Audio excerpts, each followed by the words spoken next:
avec son collègue de la communication et des médias au cours d'une cérémonie officielle qui a été relayée en direct sur les antennes de la télévision nationale congolaise ce mardi 27 décembre 2022 plus tôt. À propos de la situation sanitaire, le ministre de la Santé, Hygiène et Prévention a présenté au Conseil la situation globale de la santé dans le pays, revenant un peu plus sur les épidémies de Covid-19 et le choléra. Au sujet de la Covid-19, il a souligné que la tendance à la 51e semaine est marquée par une baisse d'incidence des cas. Il est signalé 79 cas contre le 161 de la semaine 50, soit une baisse de 50,93%. Aucun cas de décès n'a été notifié au cours de la semaine. Jusqu'au 25 décembre 2022, le cumul des cas de la Covid-19 dans le pays s'élevait à 95 174 cas confirmés, dont 2 probables, 84 159 guéris et 1460 décès, soit une létalité de 1,5%. S'appuyant sur les recommandations des services techniques de la santé publique, le ministre a invité la population à continuer à observer les gestes barrières et les mesures hygiènes qui doivent les accompagner. À propos du choléra, les dernières données sur le cas de cette épidémie en République démocratique du Congo ont montré un cumul de 16 659 cas, dont 293 décès, soit une létalité de 1,7% au cours de la semaine épidémiologique 49. La situation est beaucoup plus accentuée dans le Nord Kivu avec des déplacements massifs de population qui fuient les exactions des terroristes du M23. Avant de terminer son propos, le ministre de la Santé publique, Hygiène et Prévention a fait une synthèse sur la situation de la rougeole dans le pays ainsi que les conséquences sanitaires des dernières pluies diluviennes dans la ville-province de Kinshasa. Évolution de la situation récente sur le marché des changes ainsi que de biens et services. Invitée à prendre la parole au cours du Conseil de ministres de ce jour, la gouverneure de la Banque centrale du Congo a fait le point de la situation économique du pays. Elle a informé le Conseil que le Fonds monétaire international a approuvé en date du 20 décembre 2022 la 3e revue du programme économique en cours avec la République démocratique du Congo, ce qui a permis les décaissements immédiats de 203 millions de dollars équivalent à 152 millions de DTS au titre de facilités élargies des crédits en appui à la balance de paiement. Le FMI a noté la résilience de l'économie congolaise face aux chocs exogènes liés à la guerre en Ukraine et à la pandémie de Covid-19. Cette résilience est consécutive notamment à la production minière qui reste dynamique dans un contexte difficile et à la conjonction des actions des autorités tant budgétaires que monétaires. Les perspectives de croissance de l'économie congolaise se situent à 6,6% en 2022 et 6,3% en 2023. L'inflation cumulée à la 4e semaine de décembre 2022 s'est établie à 12,8% contre 12,3% pour cette année. Le franc congolais a perdu en cumul annuel 0,79% de sa valeur à l'indicatif et 4,46% au parallèle. L'évolution de cours mondiaux des produits de base intéressant l'économie congolaise est restée globalement favorable.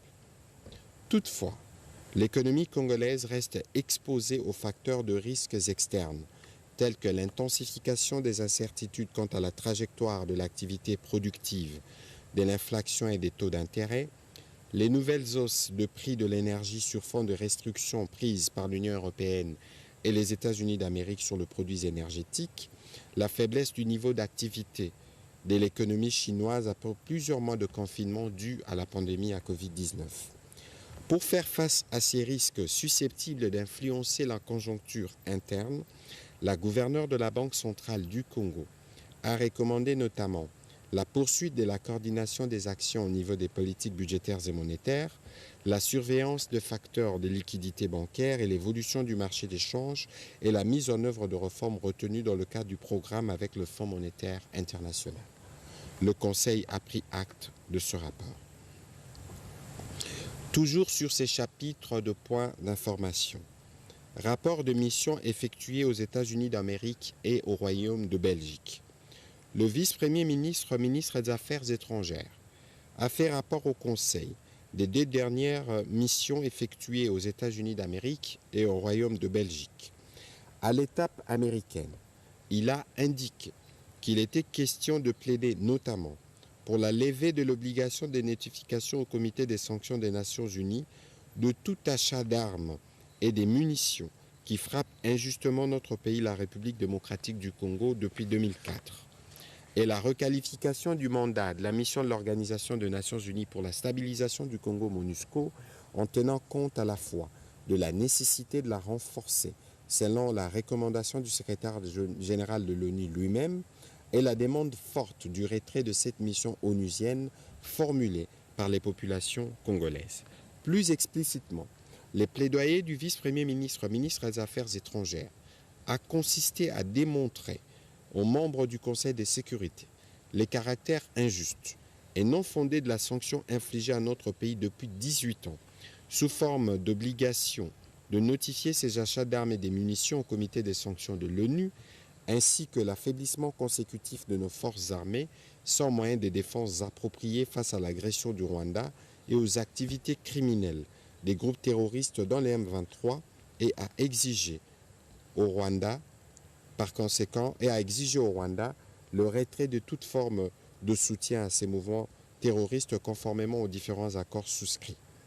Il a en outre exposé le plan de paix issu du consensus international et expliqué le chronogramme du mini-sommet de Luanda du 23 novembre dernier, dont l'application est nécessaire afin de matérialiser ces plans et de résorber la crise sécuritaire à l'est de la République démocratique du Congo. L'accent a été mis sur la condamnation des activités criminelles de groupes armés, en particulier les attaques du M23, avec les soutiens du Rwanda en nombre de troupes et en armement lourd. Le vice-premier ministre, ministre des Affaires étrangères, a rappelé en conséquence l'exigence unanime de la communauté internationale de respecter l'intégrité territoriale et la souveraineté de la République démocratique du Congo. Il a rappelé qu'après les délibérations à huis clos le 20 décembre dernier, le Conseil de sécurité a pris 2 résolutions, l'une concernant la MONUSCO et l'autre concernant la levée de la mesure d'embargo. Cette victoire d'étape, a-t-il expliqué, est le résultat de la conjugaison de 3 facteurs déterminants. D'abord, le leadership courageux, éclairé et perspicace du président de la République, qui n'a jamais fléchi et qui a réussi une forte mobilisation de notre peuple, toute sensibilité politique et sociologique confondue, autour de la défense de la patrie, de la souveraineté et de l'intégrité territoriale de notre pays.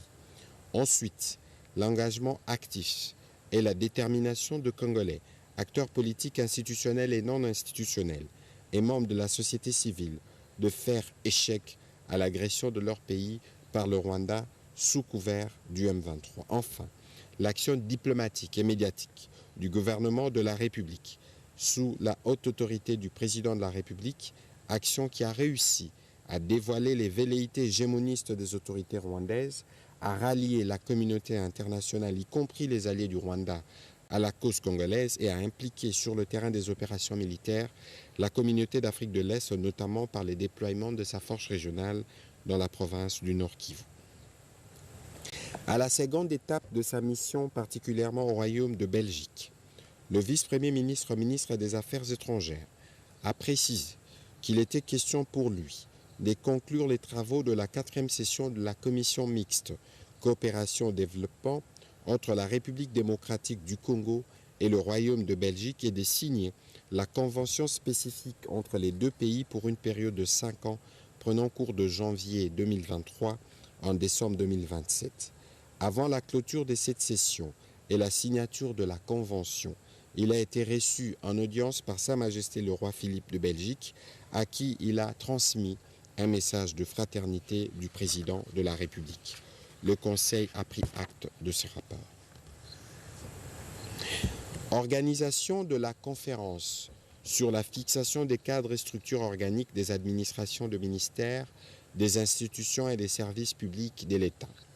Le vice-premier ministre, ministre de la fonction publique, modernisation de l'administration et innovation du service public, a présenté à l'attention du Conseil une note d'information relative à l'organisation d'une conférence sur la fixation des cadres et structures organiques et tous les services publics de l'État.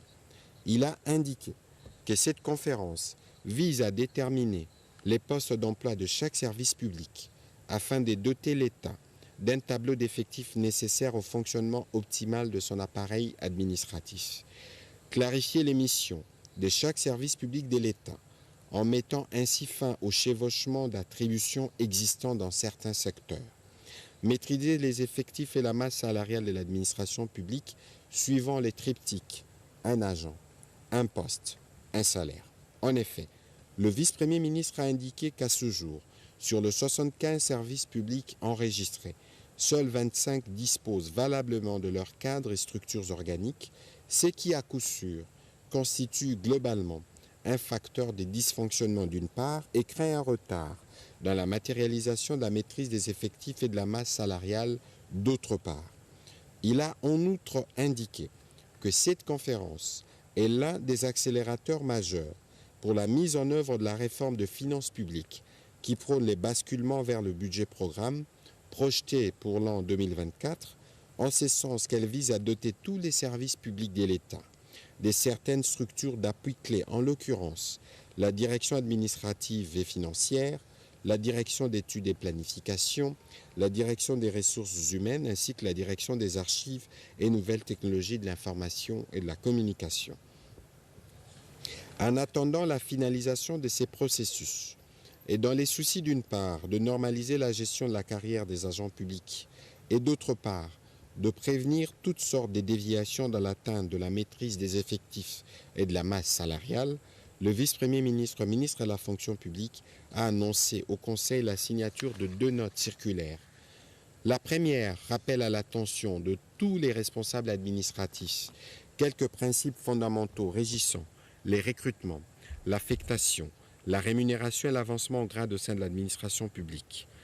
La deuxième circulaire s'adresse dans la même veine à tous les gouverneurs de province en vue de faire toute la lumière aussi bien dans l'organisation et les fonctionnements des services publics déconcentrés en province que dans la gestion des ressources humaines qui y sont affectées. Par ailleurs, le vice-premier ministre, ministre de la fonction publique, a par cette occasion annoncé au Conseil le lancement du processus de recrutement des agents de carrière pour le compte du secrétariat général du numérique, ainsi qu'exige la réforme que pilote le gouvernement.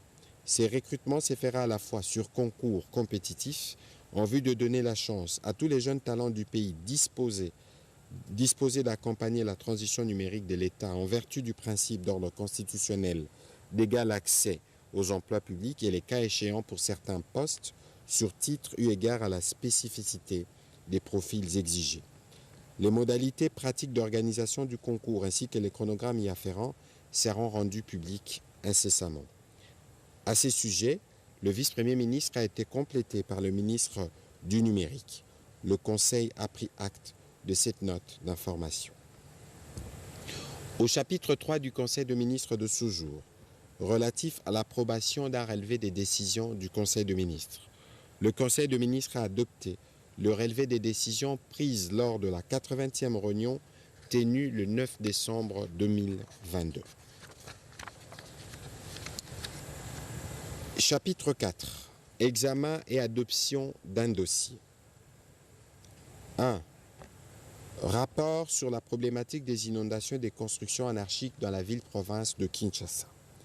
Faisant suite aux recommandations du président de la République, faites lors de la 75e réunion du Conseil de ministres tenue le 4 novembre 2022, le vice-premier ministre, ministre de l'Intérieur, a présenté au Conseil le rapport sur la problématique des inondations et autres catastrophes dans la ville-province de Kinshasa. Il a été chargé de superviser l'encadrement de bourgmestres de 24 communes dans la mise en œuvre et l'utilisation efficiente de brigades pérennes d'entretien d'assainissement en sus des travaux ponctuels effectués par l'Office de voiries et drainage. C'est dans ces cadres qu'il a présidé en novembre dernier une réunion avec les responsables précités en vue d'y travailler. Une commission ad hoc a été mise en place et au terme de cette réunion, présidée par le gouverneur de la ville de Kinshasa, cette commission a identifié les problèmes ci-après. Les débordements ou les crues de cours d'eau, les refoulements des eaux du fleuve vers les affluents, les immondices jonchant certains coins de la ville, l'écoulement des eaux en dehors des ouvrages d'assainissement, la stagnation prolongée des eaux sur la chaussée sans issue, l'ensablement de routes, les érosions, etc. Ces problèmes ont pour cause l'absence régulière des curages de caniveaux, collecteurs et autres ouvrages d'assainissement sans tenir compte des exutoires des bassins versants, le non-respect des normes urbanistiques lors des lotissements et des constructions des bâtisses et autres ouvrages, l'occupation anarchique des sites non édificandis, l'incivisme en matière d'insalubrité, l'exiguïté et la vétusté des réseaux d'assainissement de Kinshasa suite à la démographie galopante de sa population et l'expansion anarchique de la ville, la prolifération de marchés pirates le long des artères principales. Pour y faire face, la commission ad hoc a préconisé des solutions à court, moyen et long terme. Après débat et délibération, le Conseil a adopté ces dossiers. Dernier chapitre du Conseil de ministres de ce jour, relatif à l'examen et à l'approbation d'un texte. Projet d'ordonnance loi portant autorisation de la prorogation de l'état de siège sur une partie du territoire de la République démocratique du Congo. La ministre d'État, ministre de la Justice et garde des Sceaux, a soumis au Conseil le projet d'ordonnance loi autorisant la prorogation de l'état de siège dans les provinces de l'Ituri et du Nord Kivu pour une période de 15 jours prenant cours le 1er janvier 2023. Cette prorogation permettra à nos forces de défense et de sécurité de consolider les acquis des opérations antérieures et de poursuivre l'ultime objectif de mettre fin à l'activisme de groupes armés traqués dans cette partie du pays. Après débat et délibération, le Conseil a adopté ces projets d'ordonnance loi. Bien avant de clôturer les conseils de ministres de ce jour, le président de la République, chef de l'État, a tenu à présenter ses vœux le meilleur au Premier ministre, aux membres du gouvernement ainsi qu'à leurs familles respectives. Commencé à 12h45, la réunion du Conseil de ministres a pris fin à 17h10. Je vous remercie.